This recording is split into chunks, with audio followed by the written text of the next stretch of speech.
Twins, they drop game one in Boston tonight. Final score 6-1. That makes it 4 straight losses. Full deep dive coming up next on the Minnesota Twins Postcast. This is the Twins Postcast, your instant game reaction for the Minnesota Twins. Part of the Locked On Podcast Network, your team every day. What's going on? Back in the lab, back at it. Another Twins Postcast episode right here on the Locked On Sports Minnesota Network. Your team every day. Luke Inman at Luke_Spinman. I got my main man. He's back finally. Theo Tollefson. Give him a follow on X at Theo Tollefson. Theo, dude, Twins expert over at Zone Coverage MN. This team right now, man, is giving me some Jekyll and Hyde vibes because, you know, it was just last week. They won 4 in a row, 6 out of 7, actually. Now, all of a sudden, they've lost 4 in a row. Can't score any runs again. Do we chalk this up to just like this is just a normal ebb and flow of a long season, or should fans be hitting the panic button now that we're, 5 weeks into the season? Well, it's pretty much the same lineup that went 12-27 down the stretch last season, That's and they're true. still not figuring it out. So, yeah, I think it's more than just it's 1 month into the season. They'll grow into it. I think there's definitely some flaws in this lineup, and we're seeing them full throttle here. And, there might be some hope with Royce Lewis coming back on Tuesday, but I think we're past the point of putting the hope in one guy who's got superstar potential coming off the IL and doing carrying this lineup to the promised for sure. I mean, totally right. Like, don't get me wrong. Oh my gosh, it's going to be great to get him back in the lineup. He's going to be a breath of fresh air. I'm sure he'll provide a spark, but it feels like they're more than one guy away right now, which we'll get into. Again, give him a follow at Theodore Tollef1 on X. Lots to get into. Joe Ryan's solid day on the mound. Plus, again, the Twins offense just in a funk yet again. But first, quick reminder, tonight's episode brought to us by Game Time. Game Time. Download the Game Time app, create an account, use code LOCKEDONMLB for $20 off your first purchase. All right, so quick little recap here. Twins trying to snap this 3-game losing streak going into tonight. They head to Boston, 3-game series in Boston. Joe Ryan on the mound. He's been rock solid lately. 6 innings, 4 hits, 1 earned run, 8 Ks on the day. The problem was, this has been the theme too, right? No run support. Ryan Jeffers solo shot, I think that was in the 3rd inning, and that's all they got off 6 hits. I mean, they left 4 on base, which isn't even a lot. 0 for 1 with runners in scoring position. It's a 3-1 game in the 8th, and then things really got out of hand. Louis Varland comes in, gives up 2 runs, only records 1 out. Sox get some insurance run. In the end, that makes it 6-1. That's your final. 13-20 now on the year, 7 games below 500 yet again. What's your biggest takeaways, I guess, kind of your A topics? What stuck out the most from tonight's game, I guess?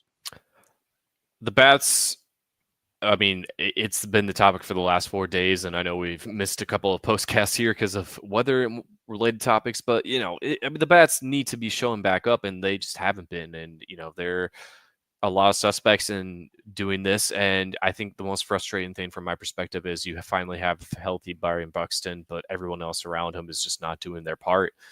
And the same thing can be said with the pitching staff because they're doing their part. The starters are keeping this team in games, and the bats are just not doing their part to, make up for the lack of run support. And it's accumulating into these things. And I think Louis just gave up a couple of bad hits to start that top of the 7th there, or bottom of the 7th, I should say. They are on the road.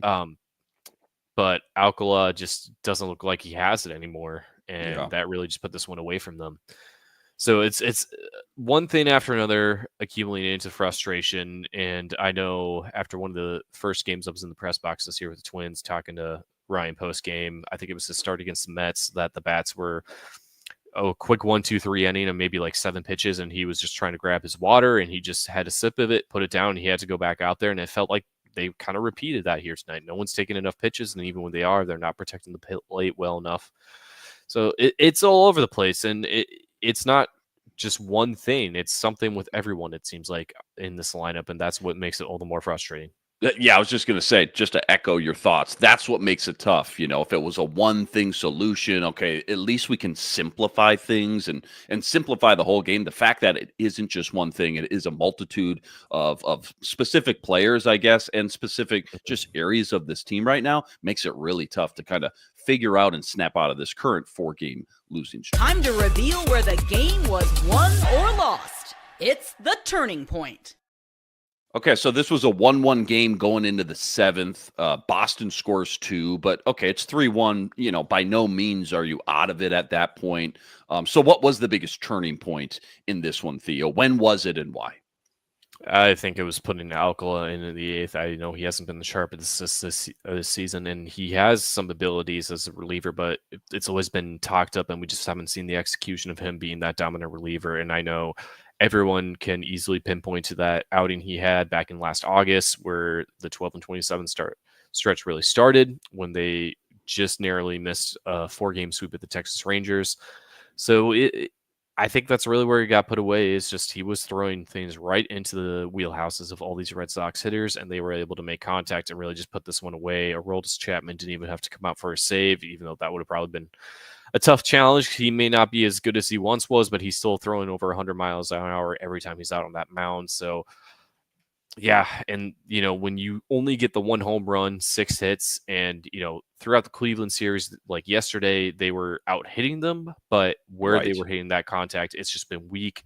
And, you've seen some better at-bats from Julian. He's not looking at as many called strike threes as he was a year ago, and Brooks Lee looks like he's having some better at-bats, but the contact they're making on these pitches, going right into the defense, nothing is hard contact, finding those gaps. And they wanted to change their approach at the plate and not hitting so many home runs and getting so many strikeouts. And they've accomplished that, but in the wrong ways, where all you're doing is hitting into the teeth of the defense, and you're not getting anywhere. You're not advancing runners from second to third with no outs. It just all accumulates into one thing, and you just wonder where this can fix itself.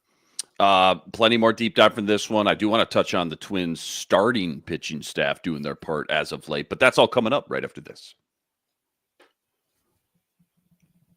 Quick reminder, tonight's episode brought to us by FanDuel. FanDuel, America's #1 sportsbook, an official sportsbook partner of the MLB. Right now, FanDuel's giving you a chance at a huge return, $250 in bonus bets, guaranteed when you win your first $5 wager. And why I love FanDuel, when you get the hunch in the middle of the game, you can go check out the latest stats. You can view live play-by-play, all on the same page where you place your bets. Again, $250 in bonus bets guaranteed when you hit your first $5 bet. Go check it all out over at FanDuel.com. Getting some MLB future action while you're there. Twins sitting at plus 290 right now to win the AL Central. All sitting up over at FanDuel.com. Again, check it all out over at FanDuel.com and get $250 in bonus bets guaranteed when you win your first $5 wager. FanDuel, America's #1 sportsbook, an official sportsbook partner of the MLB. All right, always my favorite segment here, nerdy stat of the daytime. Don't want to put you on the spot. Didn't ask you to prep this beforehand. Do you have any crazy stat or maybe fun analytic Twins related? Well, whenever I'm in a stitch on short notice with a Joe Ryan start, the nice thing is he's always climbing up the ranks of the Twins' all-time franchise strikeout list. So that was what I went with today. So the name he surpassed with his 8 strikeouts today, he moved into 29th place all-time in the franchise, and we're also looping in their time as the Washington Senators dating back to 1901. So this name might not be familiar to our viewers, listeners, however you're consuming this postcast. Chuck Stobbs was who he passed today. Now, he did pitch as a Minnesota Twin in 1961, but most of his time was with the Senators in the mid to late 50s. So Ryan getting those 8 strikeouts and put him at 572 for his career. And as a Twin, Stobbs had 567. So, hey, we'll take it. Joe Ryan keeps climbing the ranks. He's going to, let's hope he gets in the top 25 no matter how this season plays out. So that's just always nice to see. I guarantee you, we may not know that name. We might not have any highlights that come to mind, but our dads, right? Like my dad included, is going, "Oh, Chuck Stobbs. Yeah. Chuck Stobbs. Are you kidding me?" Well, the next name, it might be a little more familiar to Twins fans. He's got 14 more to get to tie him and then pass him, 15 to pass him. It would be Rick Aguilera. Oh, Rick. That is a familiar name, closer of that 91 Twins World Series team. So love again, that. Some of them you're going to be like, this is obviously someone who pitched for the Senators because I don't recognize their names, but at the Aguilera, old Twins Hall of Famer. For sure. Yeah. 14, you said? 14 more to go? 14 to tie, 15 to pass. So another start, maybe 2. We'll see what happens in the next 2, and he'll get there. No, But like he that. is 28 away from 600 in his career, which I think he'll Wow. definitely get. Yeah, no, before the month's over. That's a good one. That's a positive one. We've had a lot of, unfortunately, Debbie Downer I'm nerdy trying stats to on keep this it show, but positive on this one. you kept the glass half full. I got one from Dan Hayes here 12 minutes ago on X. Minnesota Twins now 0-17 when scoring 3 or fewer runs this season. 0-17 when scoring 3 or fewer runs this season. Not great. Not great. I do want to ask you about the pitching here because you and I haven't talked Twins yet all year. So, like the first 3 weeks, let's call it, they were okay, not elite, not horrible by any means. They were fine. Then they got hot, right? This team won 4 in a row. They won 6 of 7. That was when Pablo got off the IL. Joe Ryan went 7 innings. He had a shutout. Bailey Ober went 7 2/3, only allowed 1 run. Give me your just quick assessment, kind of good news, bad news, I guess, of the starters and then the bullpen kind of separately, if you could. Well, the starters are keeping the team in the game, and I want to kind of use the comparison. If you remember Jacob deGrom's prime years with the Mets, winning both those back-to-back Cy Young awards, there was a deGrom effect on the Mets lineups each time he was out on the mound because he would always keep the opposing team to 1-2 runs each time he was out there, but the Mets offense never seemed to get more than a run in those close games. Yeah. And now we're seeing that as a team effect. Now, granted, Monday was a different story, but when you lose 4 in a row and you're going to go through an entire turn of the rotation pretty much without getting a single win, it's looking like it's more on the offense. And again, these haven't been blowout losses, and this was the closest since when was their last loss? It was Thursday. Last loss through the rotation was Thursday against the White Sox. And that was even a blowout. So, yeah, it really comes down to that. And, they need to pick their bats up and figure out what is going on. And, 0-17, when you're not scoring more than 3 runs, that also is telling tough, man. Yeah. Of where those lopsideds are. And, like, tonight's case, I mean, again, if Alcala goes out and throws a scoreless inning and the bats still don't show up, it's a 2-run loss. But, there are some pieces where things are getting away. And I feel like Louis' weakness coming out of the bullpen has just been he's been overused a little bit here in the start of the season because I think he's already at 15 or 16 appearances. Oh, wow. In like 30-some games. So I think they need to cool the brakes on him, give him, maybe the rest of this series or an entire series off. Yeah. He needs a breather for sure. Starters will never admit it. Obviously, of course, that's not what you do. It is a team game, but I feel for some of these Twins pitchers, not just this year. I mean, going over the last couple of years, just really pitching their heart out, pitching their guts out, and just not seeing that run support night in and night out. Obviously, there's going to be some clunkers along the way. Long season, gauntlet season for sure for every team, but consistently, it seems like outside of that, Bomba Squad year when they broke the record for home runs, and maybe there's one more year in there I'm forgetting top of my head, but outside of that, the last 2 out of 3, 3 out of 4 seasons, it just seems like these pitchers have not gotten a fair shake as far as run support goes. Yeah, I think 2023 is definitely one where they got it, but the American League Central was so much weaker than it is now, and this includes the Chicago White Sox, how they are now. Right, of course, But I mean, something needs to give with this lineup and how they're approaching the plate, and I think actually Lou and I were hanging out tonight and watching the game together for a little bit here. Nice, Sweet Lou, and Sweet yes, Lou. the very same Sweet Lou who's been on here more than me so far this season. But again, it's something with the contact they're making, and I've always been in the mindset that I would prefer weak contact as an out, but just seeing how they're swinging the bats here. They're not elevating the ball as well as they could be. And to go on the other side of this with, Alex Bregman, someone who joined the Red Sox this offseason on a big free agent contract.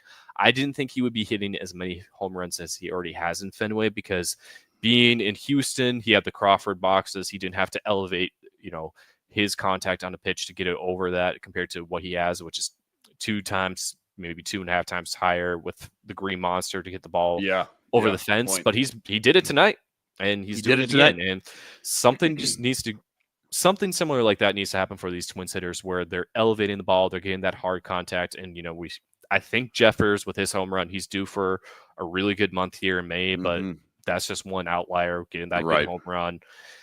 So we'll see what happens. Yeah, we got to put a pin in that conversation, but I'm glad you brought it up. I don't know when you and I do the next postcast together. I do have a couple more questions for you. I want to pick your brain about this offense and even things like the hitting coach and things like that. I know they've switched their hitting coach up, stuff like that. We gotta move on to segment 3. Quick preview of Game 2 tomorrow. That's all coming up right after this.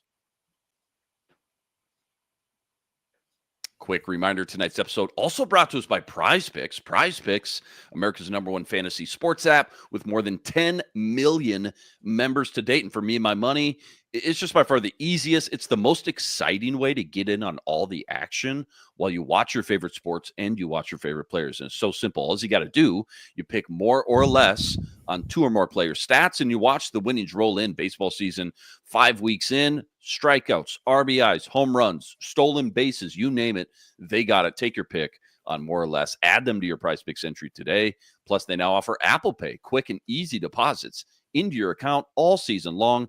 Download the Prize Picks app. Use code LOCKEDONMLB for $50 instantly with any $5 wager.